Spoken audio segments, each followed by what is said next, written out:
Here we go. Welcome live. Happy Thursday, everyone. Hi, Maxime. Hi Silvia, how are you? I'm doing good. Hope you too, because today it's actually Maxime that is gonna do the big part because we're going to see together how to use the magicplan's estimator. So you will see with us how to create an estimate and some interesting points. In the comment section, I left you guys a little poll so you can let us know if you already used the estimator or if you never used it. I see that we are exactly at 50-50 at the moment. So, of you guys following the live, so you can take a look and press the button yes, no, if you already used it or never used it before. And of course, if you have questions for Maxime, then you can leave them in the comments and we will see them together. Maxime, the stage is yours. All right, thanks Silvia. Hey everyone, thanks for being here today. As Silvia said, if you have a question, drop them in the comment section in the chat. If we can answer them live, we will do it. But if we don't worry, because I will reach out to you personally to make sure you have answers to your questions. And if you want one-on-one demos, that's also something we can organize in the near future. So yeah, like I'm gonna today take a use case. I'm gonna pretend that we are facing a water damage, and we're gonna see how I would build my estimate in that situation. So the first thing important to know about our estimating tool is that it is available in the cloud. So you're on your computer, in your browser, in your Google Chrome or whatever browser, and it's also available on your tablets. On your tablets, it's available through your app, but you need an internet connection to build an estimate at the moment. We are currently working on a feature to make it offline capable, to be able to write scopes of work. If you're interested into that, maybe you can drop a message and I will reach out to you directly. But today the demo is an online feature, and yeah, so that's important to know. This is my cloud, my demo account, where you can see my project. If you are new to magicplan and you are seeing this for the first time, just know that like when you subscribe on your when you downloaded the app, it also creates an account in the cloud, and you can log in by going on your computer. It's going to look and feel a bit the same as the app. It's on purpose, but some things are a bit different. So let's enter the project. Let's enter this project as an example. So here I see that I am after my site assessment. So either you or a technician on the field did go to the customer property and did do a floor plan. That could be the floor plan. We can see here on this floor plan on the right side in the living room, I have a damage area that has been drawn directly in the app, and that I can see here all the details related to this area. That is going to be important during our estimation because we are going to get data from this affected area. Below the floor plan, I can see my photo. So here, yes, I am obviously facing a water damage on the ceiling. And now what I'm going to try to do is to create an estimate. Later in the demo, I'm going to show you a fully finished estimate, but we're going to build it together, at least for a few line items, so you see how it works. If you hit the plus button, you will land on this model where you can give a name to your estimate and base your estimate on a template. I will come back to template later in the demo. We are going to really start from scratch as if you do not have any template available. So I click on the create button. After a short loading, I land on an empty estimate where I can see a bunch of information. We're going to go through everything together. So I see at the top of my screen a reference, a date of issue that I can set. Let's say the date of today. I can also say until when my estimate is valid. So let's give it like until the 8th of January, doesn't matter. And I will also see that I have a status here. So status are important because they allow you to track the status of your estimate, if it's just a draft state or if it has been sent, accepted, or rejected by a customer. I'm going to come back to that later in the process, but just so you know, you have this drop down here. But if you click on send, it's not sending anything, it's just giving a status to the estimate. And yeah, so that's safe to use it. Below, what do we see? We have a customer section where you can have your own agenda with a regular customer that you work with, but you can also create a new one. For this example, I did already create this John Smith that we are going to build the estimate for. Below, I have an opening statement. I see that it's already filled in. This is because I already filled in my opening statements by default in my estimate settings. I might show you this if we have time, but what you can know is that we've built this estimating solution, so you don't need to repeat the same actions every time. If you do have the same opening statement, you can set it up. If you do have the same cost rules, you can set them up, and so on. And we're going to go through that. So I mentioned the opening statement. At the bottom, we have the same closing statement. You can write whatever you want. You are limited to 5,000 characters, but yeah, you can write. You can include your terms and condition if you like, or any kind of message. We are working on making it possible to make some formatting here, like bold, bullet points, add images, files, but for now it's only text. Okay. Below. And yes, Silvia? No, I was just saying good. I was okay. also listening. All right.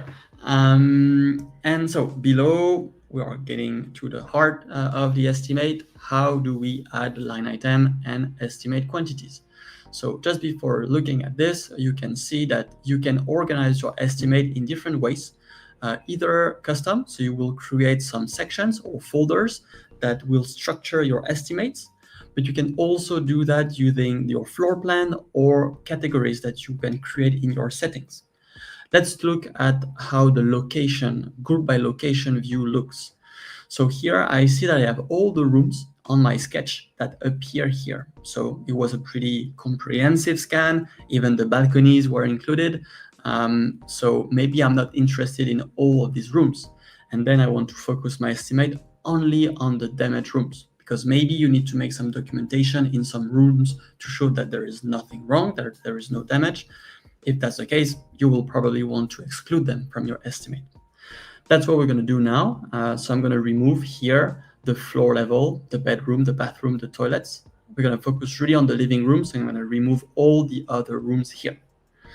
I'm going to leave the general section just to tell you that this section can be used in case you don't want to link a line item to a specific room, but include some admin fees or some line items that are not really dedicated to a room.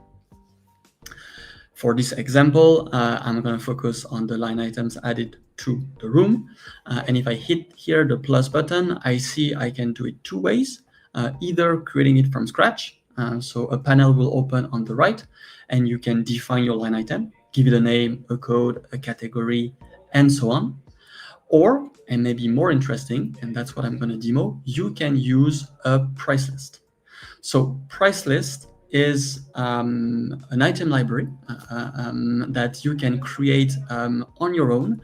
You can also access some public price list or use some that magicplan can provide. I see that here in my workspace, I have 4 price lists that are published and available for estimating: the water damage, the Exactimate line items libraries, the Exactimate top 100, and the fire damage. Before we are going to add line items to the estimate, I'm going to just make one step aside to show you very quickly how price list works. Here on the left in the menu, if I unfold it, if you are an admin, you will see that you have a section called price list. Let's click on it and see what there is there. So in this page, you will see your published price list, but also the unpublished ones and the public ones. We see here that we have the Craftsman book available, not published in my workspace because I'm not interested into it for the demo. But if you are based in the US, you can have access to this price list. How do I create a price list? Two ways. Either I import an Excel file, so I can download the template. I can choose the properties I want to use to describe my line items, name, description, category, location, and so on. I hit the download button, I get an Excel, I fill in the Excel. It's more convenient because it goes faster. And after I can just upload this file. The other way is to create it from scratch, but that's not recommended because it's going to take you more time than using the Excel file. After uploading a file, you end up with a list of line items like this one, and you can decide if it should be published in your workspace, meaning available for estimating or not. And you can also decide to publish price list only on specific teams if you have, specific regions, specific customers that you work with, and that you want only the price list to be available when you estimate for these customers.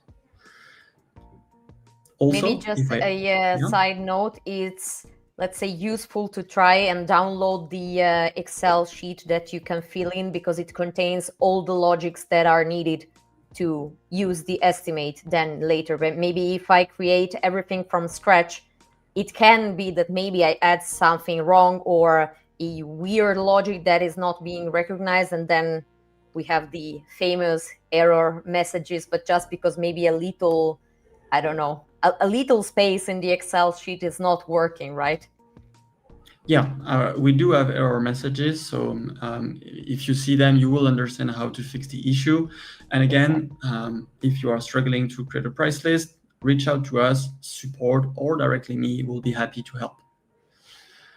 The last thing I would like to show you about the price list is that you can set up which properties of the line items can be modified when added to an estimate. Meaning that if you don't want your estimating team to be able to modify the prices of the line items because you set them up already, you can click here on the locker, and then it will be impossible to edit this property in the estimate. Okay. All right, some other small things can be discovered about the price list, but for the sake of time, I'm going to go back to my project and back to my estimate. Let's take All right. I'm back in front of my two options, creating from scratch, adding from a price list. I'm going to go for the price list. Here, I'm going to use this water damage price list, and I'm going to see that I have some folder structure and that I can go and pick up the line item I'm interested in. Of course, for this demo, I did not want to fill up the screen with too many information, so you can see that there are not so many line items in each folder, but in your case, you could really have a long list and check all the line items you want, or even add the full section if you like, and then go faster when you estimate. To make things clear, I'm just going to add one line item to see how it works. So we see that we have, if I open the side menu, we have all the properties already filled in. The name, the code, and the categories are locked in my settings. I see that my line item is in the living room, but I can choose another room if I want. And there is a description for this line item. Now let's go to the fun part, quantities and prices. So quantity, we see that it's already set up. How can it be? Because I did not do it. This is because it was already set up in my price list. So here I see that the formula is already filled in. We are redesigning this area, so it looks not so nice at the moment, but it's very much usable. And you will see what is the calculation I did here. So you see that I have some formulas: floor area, floor perimeters, seating area, and values below. they are coming from my floor plan. Because if you sketch with magicplan, you have a one-stop shop solution to go up to the end of the estimating process, because you can leverage the data you captured with your camera. So here we see the floor area and so on, the ceiling area, the ceiling perimeter, the wall area, and so on. We have a bunch of formulas that allow you to use the room statistics, but also the objects. Here, that's what I did. I used the area of an object, and we are changing that. But right now, when you are drawing an affected area on your floor plan, it is considered as an object here. And then I checked affected area as an object style, applied, and I decided that my water extraction would need to be only applied to the affected area on the sketch. So I'm very precise in my quantity estimation, and I know exactly the area that was wet thanks to the drawing. In this example, I decided to include a 20% margin to make sure that like the whole area is very clean if my tech on the field did not do a proper drawing. So yeah, this is to show you that we have a lot of data available. You can play with it as much as you like. And once you did it once, you don't need to do it ever again, because it's in your price list. If you add the line items to the room, it's automatically calculated. Okay, maybe just a little question, because I think we saw already a lot about the line items, but maybe someone just joined and it's like asking himself or herself a question that I get sometimes from our users. And it would be, when you add a line item to an estimate, is it saved anywhere on the price list? No, at the moment it is not. It's a good question, because that's something we want to develop. We want to give you the opportunity to save the line items you create in estimates in a price list. But right now, to play it safe, it's two different processes. So first you set up your price list, and after you build your estimate, because we want the price list to be very clean and easy to maintain. So that's why it is bi-directional connection. We need to be careful when we do it. But that's definitely in our roadmap to make things faster when you create a new line item. So yeah, that's how it is today. Okay. So we've seen the quantities. I can choose whatever formula unit I want. If I'm missing one, I can create my own. And yeah, I think here feet square makes sense, right? We are extracting water from a ceiling. Below, what I can see is that my cost is broken. My cost per feet square is broken down into different cost groups. So here again, I can't modify them because they are locked. But I can see that I have a price for the equipment, the material, the labor, and the other costs. I mean, don't pay too much attention on the price if they are not relevant for your activity. I set them up quickly before the meeting, and I'm not an expert as you are.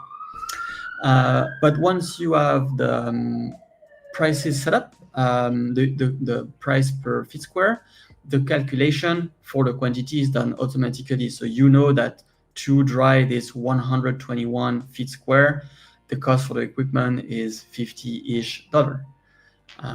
So all calculations are done automatically and are transparent here. Okay. Below, the last thing we see is the cost rules. So we see that we have three kind of cost rules: the markup, the discount, and the tax. These can be set up in your settings. As I said, maybe you have always the same level of markup that you want to adjust. So you will create them in your settings first, and you will find them in your estimate after. But also, if you want to add a specific markup to a line item or a discount, you can do it from here. And then directly at the line item level, you can choose a test discount. I mean, you can name it the way you want.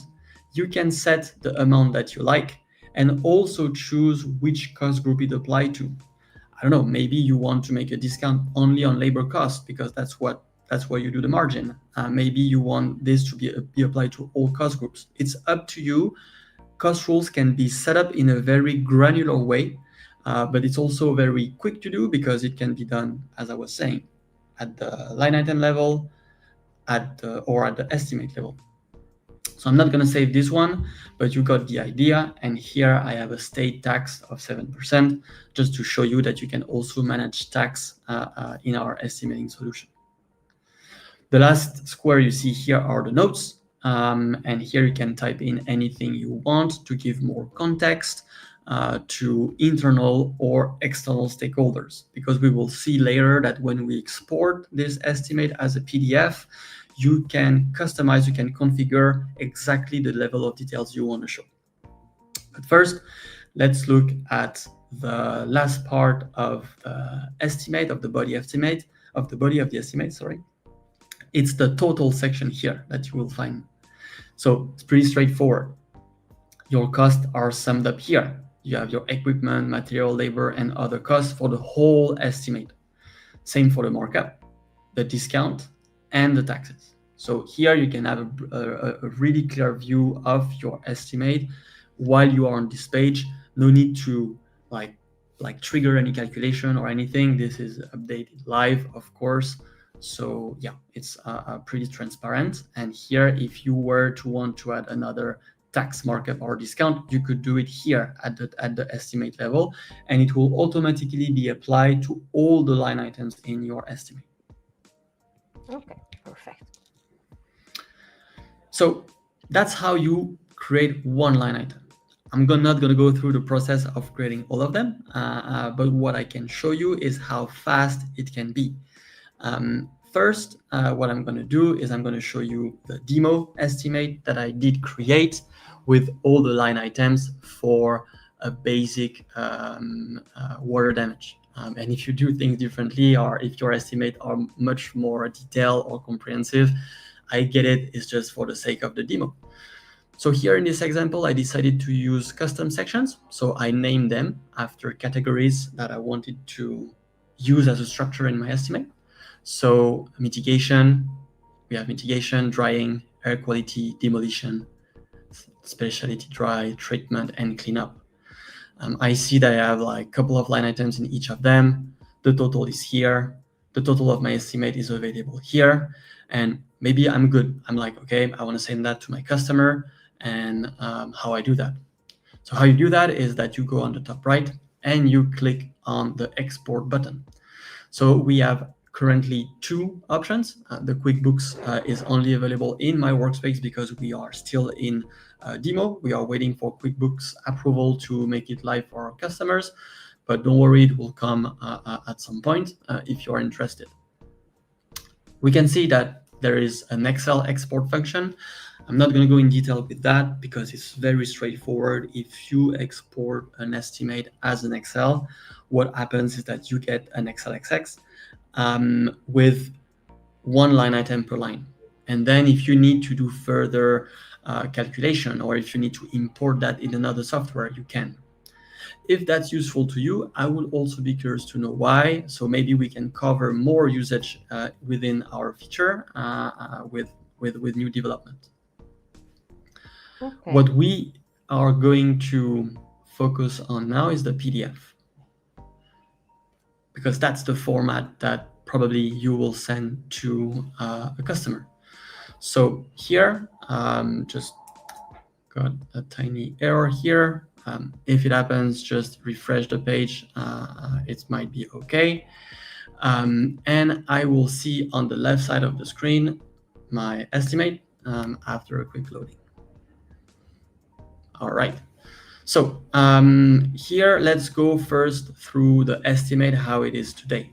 So we see that we have a title, we have a logo, we have the company details, we have the customer details here on the left. This is pulled out from your company profile, so you don't need to change anything. You will just see it there, but you will see that we can also control what we see, what we show, and what we don't show. I have the estimate name, the reference, the date of issue, the validity, my opening statement here, and below I have my estimate. So here I have decided to group my line items per location. You see on the right here that this is the first customization that we have. So we can choose to group the line items per location, category, or sections, same as in my estimate. So here I choose location. I have a snippet of the floor plan. I have some statistics available, and below I have the list of the line items. So I find my sections as well. So the mitigation work is listed here. I have the 3 line items with a sum for the mitigation. I have the quantity, the unit cost, and the total. I can customize that. If I look here on the right, I see that I can hide some information, for instance, the total per location, or if I don't want to show the floor plan because I'm not interested, I can untick it. And I can also decide that I want to show less detail to my customer. Maybe I don't want to show the unit price and the quantity, so I'm just going to untick these boxes, the notes as well, even though they are empty in this example. And I'm just going to update and see here that I have a lightened version of my estimate only with prices. If I scroll down, I see all the rest of my line items. And I see here below under that I have also a category total for treatment, cleanup, and so on. And here at the bottom, I have my subtotal section, very clean, just like my subtotal, the taxes, and the total, including tax. Maybe I want to use this document also for internal purposes. And if I do, maybe I want to show the markup. Then what I do is I check the markup, and markup appear instantaneously. The thing that is important is that, so here you have your markup displayed, but before, when it was not shown, it was included in my cost and ventilated in my different line items. So it is not possible to back calculate your margin based on your costs, line item costs, if you are not showing the markup. So you're good to use our feature both for internal and external purposes. At the bottom here on the screen, I see that I can choose to hide, show, or reorder any information. If I want to if I want to hide the category subtotal, I just click here, it disappears. If I want to reorder, I just drag and drop the sections. Okay. When I hit the export button, one thing is that this setup, let's say you have usage for internal and external purposes. Maybe you want to set up your external version, your internal version. You can save these as presets. And my preset 2, for instance, here. And if you save them, you can find them here, and you can mark one as default. So you don't need to reset your PDF every time. And Maxime, a little question that we always get from our new users that start using the estimator. Is it possible to complete an estimate while we're offline? So as mentioned at the beginning of the webinar, it is not possible at the moment, but if you are interested into that, especially if you are interested into scoping, on-site scoping, really drop a comment, drop your name in the comment section, or reach out to an email address that I think you will give Silvia, so we can reach out to you, and we can probably make you beta tester if you are eligible, so you can enjoy the offline on-site scoping tool that is complementary to this one. Perfect.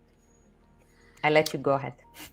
Yeah, I see we have one last minute, so I'm gonna use this last minute to show you what's the fastest way to create an estimate. It's to use templates.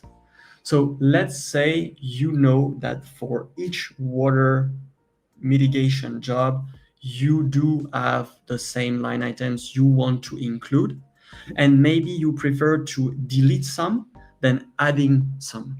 What you can do is to prepare this estimate. So here you see I did one. So I'm gonna rename it water damage, up damage here, and I see that I find the same line item that I've added. So all my calculations are already pre-done, because when I add line items, it's the same as in an estimate. I can create them or add them from a price list. And once I have done that, if I go back to my project, open it again, click on the plus button and select the water damage template in the drop-down, if I click on create, what will happen is that my estimate is created straight away. All my line items are already there. All my calculations are already done. The only thing I might need to do, is to drag and drop the line items in the right rooms. So here, if I want to move this line item to this room, to the living room, I just, in one click, I can just move them. But I see that everything is already available. And if I want to go fast to do that, I just go to switch the location view. And once I'm here, I select all the line items that are not associated to a room yet. And I'm just going to select the room that I'm interested in, here, the living room. And that's it. If I go after here in my PDF, I'm ending up with the same result, more or less, with just a few clicks when it loads. The longest is the loading. And you see here, I'm there, like same result and few clicks really. So yeah, I really encourage you to give it a try, to reach out if you have any questions. I was a bit long, so maybe we won't have a lot of time to answer to questions, but I hope this helped you. And yeah, really reach out. We are very available and always happy to jump on calls with you to discuss your use case and take your feedback. Of course. Now we just have one last question that I took note of, because it was like, let's say, a recurrent question that some users had, and it's this one. Is it possible to remove the project leader's email from the top right corner of an estimate? Good that I stopped sharing. I'm gonna share my screen and go back here. All right, so here I see that in my details, I can decide to hide the document title. I can also decide to hide or show the sender details and the recipient details. If I decide to hide the sender details, then what I will get is, if it loads, yeah, I will have my logo, I will have my company name with my address, but I won't have any phone number or email anymore. Yeah, that's it. Sorry, Maxime, can you show just one sec how you went in here, because the screen wasn't sharing right away. It took a couple of seconds to open. So I was here on an estimate, and this is from my PDF export that I was able to say, no, I don't want to show the sender details. The sender being you. And the recipient, if it's not relevant, you can also hide it if you want your estimate to be anonymized. Perfect. We do not have additional questions for today. I think we saw them. Okay. All right. Thanks again. And yeah, one last time, reach out to us if you have questions. Yes, we will maybe also leave a link under the live video once we're offline, so you can also ask us questions, or if you want to apply to be a beta testers, as Maxime mentioned before, feel free to join us. I will put the link later under this live video. You guys, thank you so much. Maxime, also thank you for your time and demo. You're welcome. Thank you, Silvia. Okay, we will do something more in the next months. We will see. So you guys, thank you so much for your time. And as we always say at the end of our videos, depending on the time zone where you are, we wish you a beautiful morning, afternoon, or evening. Bye. Bye-bye.